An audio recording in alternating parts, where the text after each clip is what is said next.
किया करता था। पंकज अपनी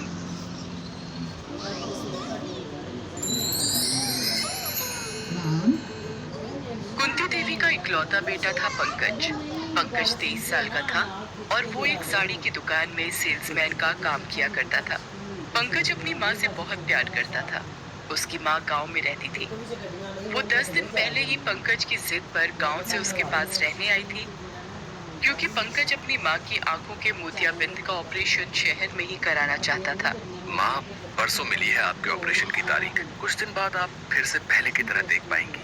अरे क्या जरूरत है पैसे बर्बाद करने की। पैसे जमा करके रख बेटा, अब तेरी शादी होगी, बहू आएगी। पैसे तो बाद में भी कमा लूंगा माँ। अगर आपको दिखाई देना बंद हो गया तो अपनी बहू को आप कैसे देख पाएंगी? पंकज की बात पर कुंती मुस्कुरा कर रह गई। इधर कुछ दिनों से शहर में कोरोना ने अपने पैर पसारने शुरू कर दिए थे। हर दिन टीवी पर लोगों के मरने और इस बीमारी की चपेट में आने की खबरें आ रही थीं। कुंती भी बहुत चिंतित थी, लेकिन पंकज को तो हर दिन काम पर जाना ही पड़ता था। पंकज साड़ी की दुकान पर बैठा है। उसके सामने कुछ औरतें बैठी हुई हैं। अरे क्या बात कर रही हैं बहन जी? ये जो पीस है ना, मार्केट में कहीं भी चले जाएंगे आपको नहीं मिलेगा। ऐसा क्या है इसमें? बहन जी, ये देख रही हैं? इस साड़ी पर जो जरी का महीन काम किया हुआ है ना, पूरा हाथ का काम है। मशीन का इस्तेमाल इसमें बिल्कुल नहीं होता। एक बार आप इसे पहनेंगी ना तो सबकी नजर आप ही पर होगी। लेकिन दाम तो ठीक ठीक लगाओ। देखिए बहन जी, हम लोग 2 नंबर का काम नहीं करते, इसलिए एक दाम पर ही चीजें बेचते हैं। हाँ, लेकिन एक गारंटी देते हैं हम कि एक बार जो आप हमारे यहाँ से खरीदारी करती हैं तो फिर बार बार आप यही आएंगे। पंकज को चीजें बेचना बहुत अच्छी तरह से आता था, इसलिए उसका मालिक भी उससे बहुत खुश रहता। उसी दिन जब सभी लोग लंच कर रहे थे, तभी उन्हें टीवी के माध्यम से ये पता चला कि कोरोना के बढ़ते केस के कारण कल से लॉकडाउन लग जाएगा। उस रात पंकज जब घर पहुंचा तो उसकी तबीयत थोड़ी खराब लग रही थी। वो जाकर बिस्तर पर लेट गया। अरे क्या हुआ बेटा, आकर यहाँ लेट गया? आज मैंने तेरी पसंदीदा खीर बनाई है। कुछ खाने की इच्छा नहीं है माँ।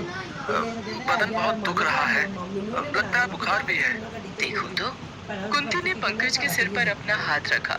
सच में उसे बहुत तेज बुखार था। बुखार की कोई दवा है क्या बेटे? तुम्हें तो तेज बुखार है। अरे माँ, थी तो दवा, लेकिन पिछली बार ही खत्म हो गई थी। देखो ना, मैं लाना भी भूल गया। कोई बात नहीं, मैं कपड़े की पट्टी लगा देती हूँ, बुखार उतर जाएगा। कुंती ने पंकज के सिर पर कपड़े की ढीली पट्टी देना शुरू किया। थोड़ी देर में उसे नींद आ गई। रात भर पंकज ठीक से सोया, लेकिन सुबह जब उसकी नींद खुली तो वो जोर जोर से खांस रहा था। तुम्हें तो बहुत खांसी हो रही है बेटा, रुको गर्म पानी देती हूँ मैं तुझे। कुंती जब तक गर्म पानी लेकर आती, उसने देखा कि पंकज की तबीयत और खराब हो रही है। उसने उसके सिर पर हाथ रखा तो उसे अब भी तेज बुखार था। थोड़ी देर में वो जोर जोर से सांसें लेने लगा। माँ, मुझे सांस लेने में बहुत दिक्कत हो रही है। मैं ठीक से सांस नहीं ले पा रहा माँ। अरे ऐसा क्यों हो रहा है बेटा? रुक, मैं पेट सहलाती हूँ, तू जोर जोर से सांस लेने की कोशिश कर ना। कुंती पंकज की पीठ को सहलाती है, लेकिन उससे ज्यादा फर्क नहीं पड़ता। पंकज को अभी सांस लेने में बहुत दिक्कत हो रही थी।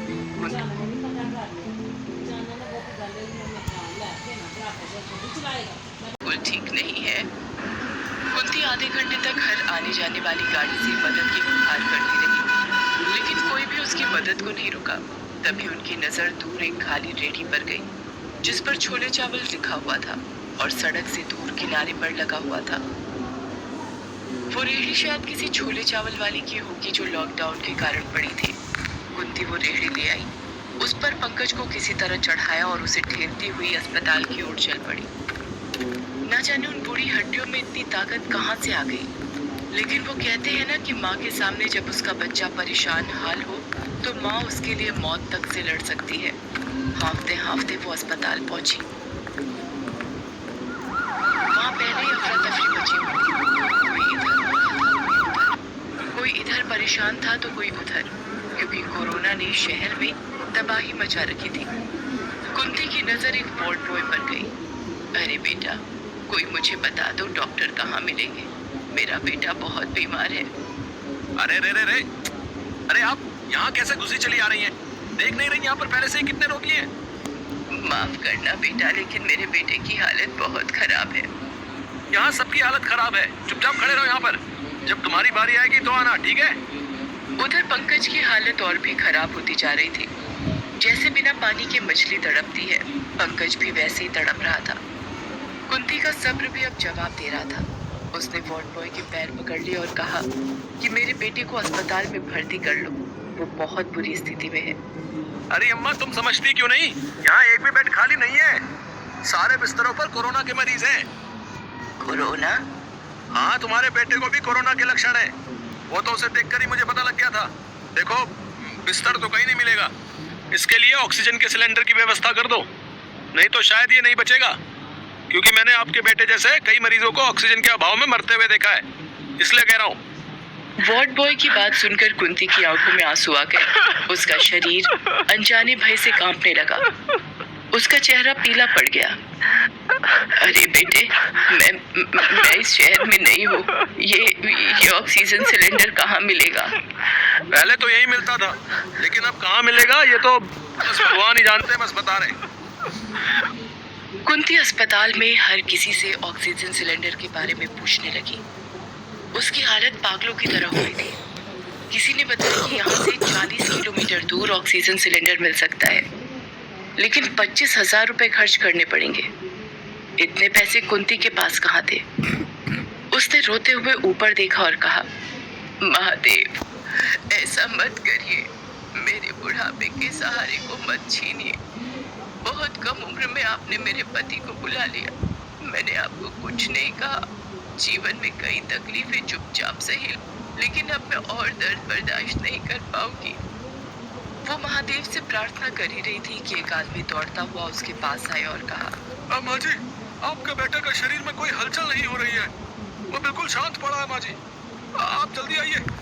ये सुनकर कुंती भागी भागी पंकज के पास गई। सच में पंकज का शरीर शांत हो गया था। अब उसमें कोई भी हलचल नहीं थी। माँ जी, लगता है आपका बेटा अब नहीं रहा। कुंती ये शब्द सुनते ही दहाड़ी मारकर रोने लगी। पंकज, पंकज उठना बेटा, मेरा ऑपरेशन अब कौन कराएगा? तेरी बहू को मैं कैसे देखूंगी? चल, माँ को ऐसे तंग मत कर। चल, उठ जा, उठ जा, मेरा अच्छा बेटा, उठ जा। अचानक पंकज के शरीर में थोड़ी हलचल हुई। कुंती कुछ समझ पाती तभी वहां एक औरत रोते हुए आई और कुंती से कहा, मैंने अपने बेटे को बचाने की बहुत कोशिश की।